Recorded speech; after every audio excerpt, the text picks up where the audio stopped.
Yes, students, let's start our discussion on biotechnology today. Okay, तो हम देखते हैं कि जो बायोटेक्नोलॉजी है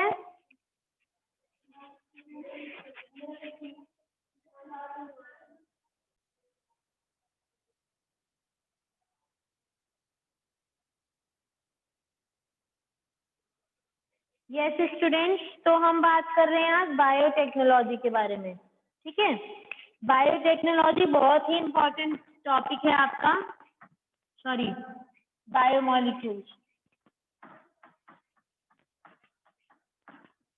बायोमॉलिक्यूल्स बहुत ही इम्पोर्टेंट टॉपिक है आपका। इसमें आप लोग जो देखेंगे पूरा, यानी जो हमारी लाइफ फॉर्म्स हैं, लिविंग ऑर्गेनिजम्स हैं, हमारे अंदर कौन से केमिकल कॉन्स्टिट्यूएंट्स हैं, किनका हमारी बॉडी में कैसा रोल रहता है, वो हम सारा किस में पढ़ेंगे, बायोमॉलिक्यूल्स में पढ़ेंगे। जैसा हम सभी जानते हैं कि हमारे बायोस्फीयर पे यानी अर्थ पे अगर हम बात कर रहे हैं तो हमारे पास बहुत ज्यादा वास्ट वैरायटी है लिविंग ऑर्गेनिजम्स की। एक वास्ट वैरायटी में लिविंग ऑर्गेनिज्म वास्ट डाइवर्सिटी के साथ, बहुत ज्यादा डाइवर्सिटी के साथ हमारी अर्थ पे एग्जिस्ट करते हैं। तो हमारे पास जो हमारे लिए क्वेश्चन आता है वो ये आता है कि क्या सभी लिविंग ऑर्गेनिजम्स केमिकल्स के बने हुए हैं? ठीक है, केमिकल कंपोजिशन क्या है उनका, या हमने अभी तक जो केमिस्ट्री में पढ़ा था, एटम्स पढ़े थे, मॉलिक्यूल्स पढ़े थे, एलिमेंट्स पढ़े हैं, कंपाउंड पढ़े हैं, 9th क्लास में हमने पढ़ा था ये चैप्टर। तो क्या हम सभी एलिमेंट्स और कंपाउंड्स के बने हुए हैं? तो ये सब हम यहाँ देखेंगे। अगर तो हम एनालाइज करेंगे। हमने अभी प्लांट टिश्यू और एनिमल टिश्यू के बारे में डिस्कस किया, जिसमें हमने देखा कि सभी जितने भी लिविंग ऑर्गेनिजम्स हैं उनके अंदर कार्बन है, हाइड्रोजन है, ऑक्सीजन है और बहुत सारे और भी लिविंग टिश्यूज उनके अंदर एग्जिस्ट करते हैं। केमिकल कंपोजिशन एग्जिस्ट करती है, जिसके ब्याज पे हम ये कह सकते हैं कि सारा लिविंग सिस्टम जितना भी है वो केमिकल्स का ही बना हुआ है। ठीक है, जैसे हम बात करते हैं dead and decaying organic matter, या ह्यूमंस भी मरने के बाद उन्हें मिट्टी में मिला दिया जाता है। क्यों? क्योंकि हमारी बॉडी किसकी बनी हुई है? कार्बन की बनी हुई है, ऑक्सीजन की बनी हुई है और हाइड्रोजन की बनी हुई है, यानी कार्बन एंड इट्स कंपाउंड की बॉडी से हमारी फॉर्मेशन हुई हुई है। तो हम पूरी बॉडी की जब भी कंपोजिशन की बात करेंगे, चाहे वो प्लांट्स में हो, एनिमल्स में हो, कोई भी माइक्रोब हो, उन सभी के अंदर केमिकल्स प्रेजेंट हैं, एग्जिस्ट करते हैं। ठीक है, हमारी अर्थ क्रस्ट पे अगर हम देखते हैं तो बहुत सारी लेयर्स प्रेजेंट हैं। तो उन लेयर्स का क्या यहाँ पे रोल है? उनका लेयर्स का रोल है फॉसिल्स बनाने में। जब भी हम बात करते हैं fossil fuels,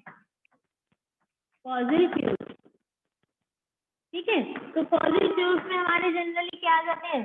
coal and petroleum. ठीक है, कोल और पेट्रोलियम में जब हम देखेंगे,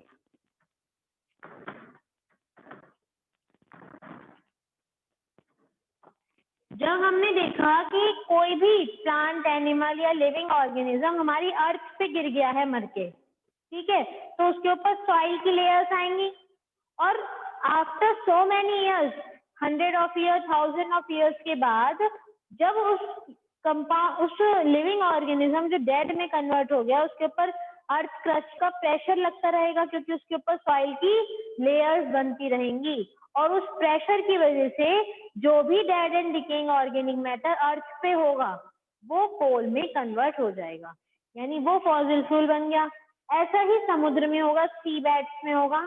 सी बेड्स यानी समुद्री तल की अगर हम बात करते हैं तो वहाँ सी बेड्स पे जब हम देखेंगे कि जितना भी dead and decaying organic matter है या लिविंग ऑर्गेनिज्म डेथ, उनकी डेथ होने के बाद जब वो सी बेड पे गिरे तो उनके ऊपर क्या होगा? वहां पर भी सॉइल की और बाकी चीजों की लेयर फॉर्मेशन हो जाएगी और after so many years, million of years अगर हम बात करते हैं तो वो किस में कन्वर्ट हो जाएंगे? पेट्रोलियम में।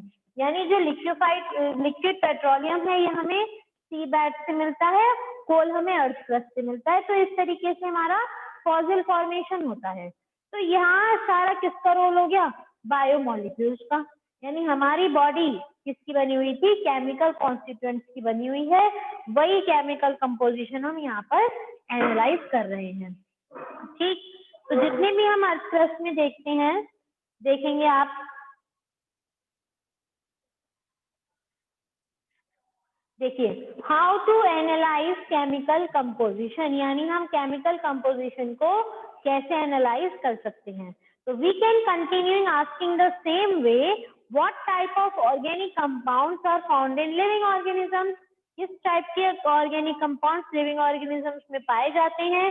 How does one go about finding the answer, कैसे हम देखेंगे। To get an answer one has to perform a chemical analysis, हमें उसकी पूरी केमिकल कंपोजिशन देखनी पड़ेगी। We can take any living tissue, जैसे हम वेजिटेबल या हम अपने लीवर का, किसी भी एनिमल के लीवर का एक पीस ले सकते हैं और हम देखेंगे and grind it in trichloroacetic acid using a mortar and पेसल, यानी जो कूटने वाला हम लैब में यूज करते हैं, एक बाउल होता है और उसका एक कूटने के लिए होता है, तो उसको मॉर्टर एंड पेसल बोलते हैं। उसकी हेल्प से उस टिश्यू को, यानी जिसकी हम स्टडी करने जा रहे हैं, चाहे वो कोई वेजिटेबल है या कोई लीवर का पीस है किसी लिविंग ऑर्गेनिज्म का, हम उसको मॉर्टर एंड पेसल में ट्राइक्लोरोएसिटिक एसिड के साथ मिक्स कर लेंगे, यानी अच्छे से उसको मैशअप कर लेंगे। तो हमारे पास क्या आ जाएगी, एक थिक स्लरी आ जाएगी। ठीक है, मैंने आपको पेपर क्रोमेटोग्राफी जब कराया था तब भी बताया था कि वहाँ पे मॉर्टर एंड पेसल में हम जब लैब में परफॉर्म करते हैं, मैंने आपको बताया था कि हम स्पिनिच लीव्स लेते हैं, पालक की पत्ती जल्दी से आसानी से, एक तो इस मौसम में हमें अवेलेबल अच्छे से होती है वो, ठीक है। दूसरा उसके अंदर जो अच्छा जो हम देखते हैं पिगमेंट्स का लेवल बहुत अच्छे से और बहुत जल्दी से एनालाइज हो जाता है, इसलिए हम उसको स्पिनिच लीव को लेते हैं और उसको हम सैंड के साथ रख के मिक्स करते हैं ताकि वो आसानी से मैश हो जाए जब हम लैब में उसको परफॉर्म करते हैं और आपको देते हैं। तो इसी तरीके से हम यहाँ केमिकल कंपोजिशन की बात कर रहे हैं। तो if we were to strain this through a cheesecloth, यानी हम उसको एक कॉटन से छान लेते हैं, तो नीचे जो फिल्ट्रेट आएगा, अब उसको हम क्या करेंगे, एसिड सॉल्युबल फुल लेंगे, फिर सेकंड हम क्या लेंगे, एक आ जाएगा एसिड इनसॉल्युबल फ्रैक्शन। दो पार्ट्स में डिवाइड हो गया छानने के बाद, एक फिल्टर बचेगा, फिल्ट्रेट बचेगा और एक हमारे पास रेजिड्यू बचेगा। तो scientist have found thousands of organic compounds in the acid soluble full. जो सॉल्युबल कंपोनेंट बचा मिला, जो छन के मिक्स हुआ हुआ निकला, उसके अंदर क्या हुआ, साइंटिस्ट को बहुत सारे ऑर्गेनिक कंपाउंड्स मिले। तो इन हायर क्लासेस जब आप बाद में ग्रेजुएशन लेवल पर जाएंगे तो वहां आप देखेंगे कि लिविंग टिश्यू सैंपल्स को कैसे एनालाइज करते हैं और पर्टिकुलर ऑर्गेनिक कंपाउंड को कैसे एनालाइज करते हैं उस लिविंग कंपोनेंट में। तो इट विल सफिश टू से here that one extracts the compound, then subject the extract to various separation techniques till one has separated a compound from all other compounds. यानी जब हम किसी कंपाउंड को सेपरेट करने चलते हैं तो वहां हमें एक से ज्यादा टेक्निक भी अप्लाई करनी पड़ सकती है उसको सेपरेट करने के लिए, और सेपरेशन के टाइम पे हमें एक से ज्यादा उसमें कंपाउंड्स भी मिल सकते हैं। यानी कि one isolate and purify the compound, यानी उसको हमें एक पर्टिकुलर कंपाउंड निकालने के लिए पहले उसको आइसोलेट करना पड़ेगा, उसको अलग करना पड़ेगा और फिर उसको हम प्योर फॉर्म में लाने के लिए प्योरीफाई करेंगे। So analytical techniques when applied to compound give us an idea of the molecular formula. तो जब हमने किसी भी कंपाउंड के ऊपर टेक्निक्स अप्लाई करी तो हमें उसका मॉलिक्यूलर फॉर्मूला मिला कि उसके अंदर मॉलिक्यूल कंपोजिशन कितनी है, कितना कार्बन है, कितना हाइड्रोजन है, कितना ऑक्सीजन है, कितना क्लोरीन है, उसका मॉलिक्यूलर कंपोजिशन मिला और फिर उसकी स्ट्रक्चर हमने बनाई।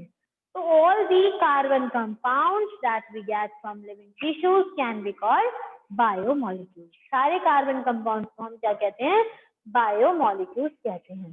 तो जितने भी लिविंग ऑर्गेनिजम्स हैं तो उनके अंदर इनऑर्गेनिक एलिमेंट और कंपाउंड भी होते हैं, ठीक है। जैसे one way a small amount of living tissue, हमने एक लिविंग टिश्यू ले लिया और फिर उसको सुखा लिया, फिर जितना भी वाटर है वो ड्राई इवोपरेट हो जाएगा और हमारे पास जो आया उसको आप क्या कहेंगे, ड्राई वेट कहेंगे। Now if the tissue is fully burn, यानी अगर हम जैसे हम कहते हैं ना कि हम लोग भी मरने के बाद हमें जला दिया जाता है या दबा दिया जाता है अकॉर्डिंग टू मतलब सिस्टम के हिसाब से होता है ये सब। तो क्या होता है, जलने से क्या होता है, हम वापस कार्बन बन के किस में मिल जाते हैं, मिट्टी में, हवा में मिल जाती है, यानी पंच तत्वों में हमारी बॉडी क्या हो जाती है, मिक्सअप हो जाती है, जिससे वो मिलकर बनी है, उसी उन्हीं पांचों चीजों में मिल जाती है। बाद में उन्हें हम बहा देते हैं अस्थियों को, तो ये इसका साइंटिफिक रीजन होता है कि हम 5 चीजों से मिलकर बने हैं और वापस उन 5 चीजों में ही हम मिल जाते हैं। ठीक है, तो अब हम देखते हैं यहाँ पर, तो all the water evaporate, remaining material gives dry weight. Now if the tissue is fully burnt, all the carbon compounds are oxidized to gaseous form, यानी कार्बन डाइऑक्साइड वाटर वेपर की फॉर्म में कार्बन कंपाउंड्स मिक्स हो जाएंगे, यानी कि वो उसमें से रिमूव हो गए। अब जो बचा वो क्या है, राख यानी ऐश, जिसमें अब इन पांचों में से 5 तत्वों में से कुछ नहीं है। ठीक है, तो अब हमने देखा इनके अंदर क्या है, ऐश के अंदर इनऑर्गेनिक एलिमेंट, जिसमें क्या आ गया, calcium, magnesium, inorganic salt, inorganic compounds जो जले नहीं या उड़े नहीं, वो प्रेजेंट है। तो इनऑर्गेनिक कंपाउंड्स में क्या आ जाएंगे, सल्फेट, फॉस्फेट, ठीक है, जो एसिड सॉल्युबल फ्रैक्शन में मिल जाएंगे। और एलिमेंटल एनालिसिस यानी एलिमेंट देखें, यानी अब हम उस ऐश की एलिमेंट्स देखें, कंपोजिशन देखें या उस लिविंग टिश्यू की देखें, तो उसमें हमें क्या क्या मिला, हाइड्रोजन, ऑक्सीजन, क्लोरीन, कार्बन। ठीक, इससे हमें पता चला कि जितने भी लिविंग ऑर्गेनिजम्स हैं वो दोनों कंपाउंड से मिलकर बने हैं, ऑर्गेनिक से भी और इनऑर्गेनिक से भी। ठीक है, बर्निंग के बाद जो बच गया वो इनऑर्गेनिक कंपाउंड बचा, और जितना इवोपरेट हो गया या जल गया या मिक्स हो गया वो सारा क्या था, ऑर्गेनिक कंपोनेंट था। ठीक, तो from a chemistry point of view अगर हम देखें तो हमारे पास फंक्शनल ग्रुप्स हम आइडेंटिफाई करेंगे, एल्डिहाइड, कीटोन या एरोमेटिक कंपाउंड्स देखेंगे, फैटी एसिड्स देखेंगे, अमीनो एसिड्स, न्यूक्लियोटाइड बेसिस। यानी अगर हम किसी भी लिविंग मैटर की केमिकल कंपोजिशन देखते हैं तो वो हमारा किस में आ जाता है, बायोमोलिक्यूल्स में आ जाता है, जिसमें हम उसकी इनऑर्गेनिक और ऑर्गेनिक दोनों ही जितनी भी कंपोनेंट्स हैं उन कंपोनेंट्स की स्टडी करेंगे। तो एमिनो एसिड्स क्या है, amino acids are organic compounds containing an amino group and an acidic group as substituents on the same carbon, यानी अल्फा कार्बन पे एक एसिड ग्रुप मिल जाएगा, एसिडिक ग्रुप मिल जाएगा और एक एमाइन ग्रुप मिल जाएगा, तो वो दोनों मिलके क्या बनाएंगे, एमिनो एसिड। ठीक है, जिसमें एमाइन है और एसिड है वो कंबाइन होंगे और वो क्या बनाएंगे, amino acid. They are substituted methane, यानी उन्होंने जो मीथेन था, CH4 होता है ना मीथेन, उसके हाइड्रोजन्स को सब्स्टिट्यूट करके क्या बना दिया, एमिनो ग्रुप बना दिया। तो there are 4 substituent groups occupying the 4 valence position। देखिए हम यहाँ थोड़ी सी केमिस्ट्री समझेंगे, ध्यान से देखेंगे।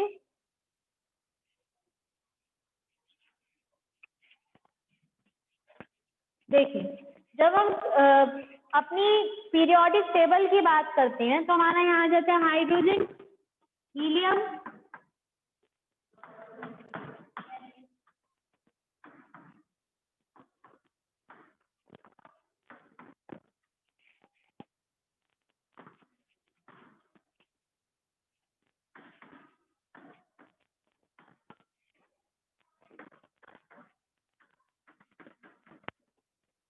ये आ जाता है हमारा 1 2 3 4 5 6 7 8 9 10, ये इनके क्या है, एटॉमिक नंबर। ठीक है, तो जो हम एटॉमिक नंबर की बात कर रहे हैं तो कार्बन का एटॉमिक नंबर 6 है, तो इसका जब हम कॉन्फ़िगरेशन करते हैं ये आता है 2,4।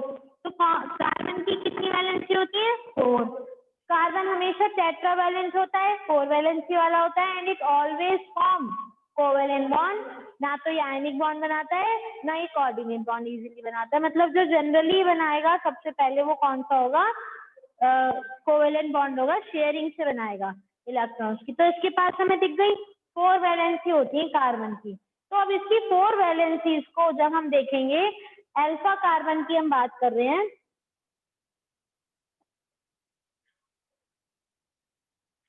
देखिए अल्फा कार्बन पे क्या आ गया, जो 4 वैलेंसी पोजीशन है उस पे क्या आ गया, एक हाइड्रोजन आ गया, एक कार्बोक्सिल ग्रुप, एक एमिनो एसिड और एक वेरिएबल ग्रुप जिसको आप आर ग्रुप कहेंगे। इस फिगर में आप देख सकते हैं, इसमें क्या आ गया, 144 फिगर पे पेज नंबर पे एक कार्बन से एक आर ग्रुप जुड़ा हुआ है, एक हाइड्रोजन जुड़ा हुआ है, ठीक है, एक NH2 ग्रुप जुड़ा हुआ है और एक COOH यानी कार्बोक्सिल ग्रुप अटैच है। तो इस तरीके से हमारी क्या बन जाते हैं, चारों वैलेंसी सेटिस्फाइड हो जाती है। ठीक है, तो ये हमारा क्या हो गया, एक कार्बन हो गया जिसकी एक वैलेंसी पे हाइड्रोजन आ गया, एक पे एल्काइल ग्रुप आ गया R ग्रुप, इसको एल्काइल ग्रुप कहते हैं जिसमें कितने भी कार्बन हो सकते हैं।